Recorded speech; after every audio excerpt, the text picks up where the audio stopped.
अगला अध्याय है हमारा स्थानीय स्वशासन, ग्रामीण और शहरी। संविधान के 73वें संशोधन के अनुसार ग्रामीण क्षेत्र के विकास के लिए पंचायती राज व्यवस्था। तो पंचायती राज व्यवस्था कौन से संविधान संशोधन के द्वारा की गई?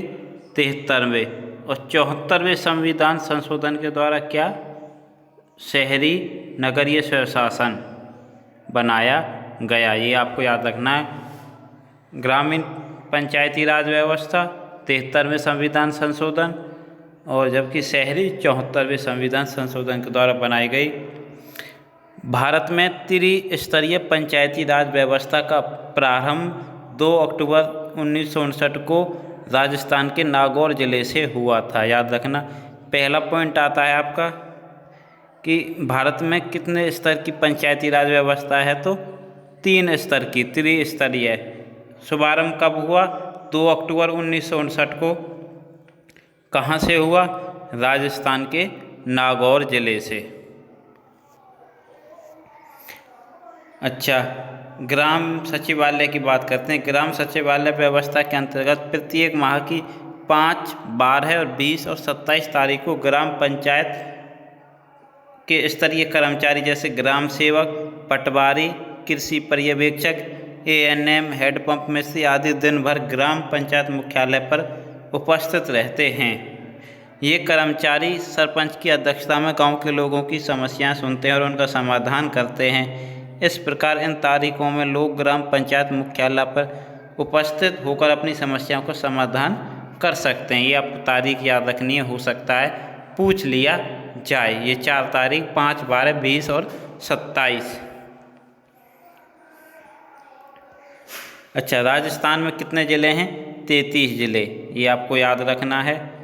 विकास खंड में शामिल सभी ग्राम पंचायतों को मिलाकर पंचायत समिति का गठन होता है। पंचायत समिति का मुखिया प्रधान कहलाता है।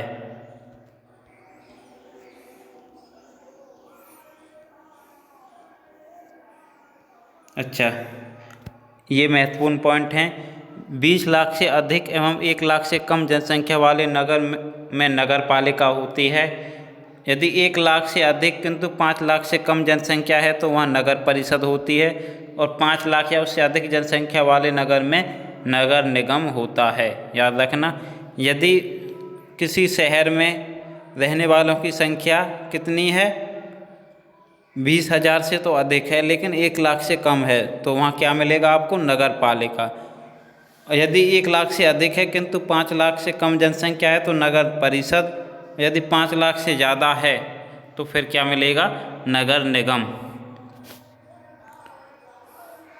अच्छा, जो नगर पालिका का मुखिया होता है उसे क्या कहा जाता है? अध्यक्ष।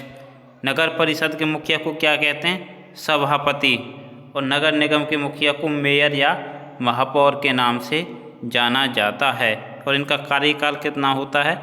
5 वर्ष का कार्यकाल होता है। बस यही शब्दावली देखते हैं। 18 वर्ष, ये आपको पता था मतदाता सूची में क्या 18 वर्ष या उससे अधिक आयु के लोगों को वोट डालने का अधिकार होता है। विकास खंड किसको कहते हैं? विकास व प्रशासनिक सुविधा हेतु जिलों को बांटे गए खंडों में से एक खंड। निर्वाचित मीन्स मतदाता द्वारा चुना गया पदाधिकारी, और मनोनीत क्या होता है? पदाधिकारी द्वारा नियुक्त किया गया। ठीक है ना, उसे कहते हैं मनोनीत। बात करें यदि विकेंद्रीकरण की, तो प्रकारीय साधनों और निर्णय लेने की शक्ति को निचले स्तर की जनतांत्रिक निर्वाचित शक्ति को हस्तांतरित करना। स्थानीय ग्रामीण स्वशासन की इकाई क्या है? ग्राम पंचायत। ग्राम पंचायत वार्ड के मतदाता का प्रतिनिधित्व होता है वार्ड पंच। वार्ड के मतदाताओं का कौन होता है? वार्ड पंच, जिसे आप मेंबर कहते हैं। स्थानीय नगरीय स्वशासन की इकाई क्या है? नगर पालिका, नगर परिषद, नगर निगम, तीनों क्या स्थानीय नगरीय स्वशासन की इकाई हैं।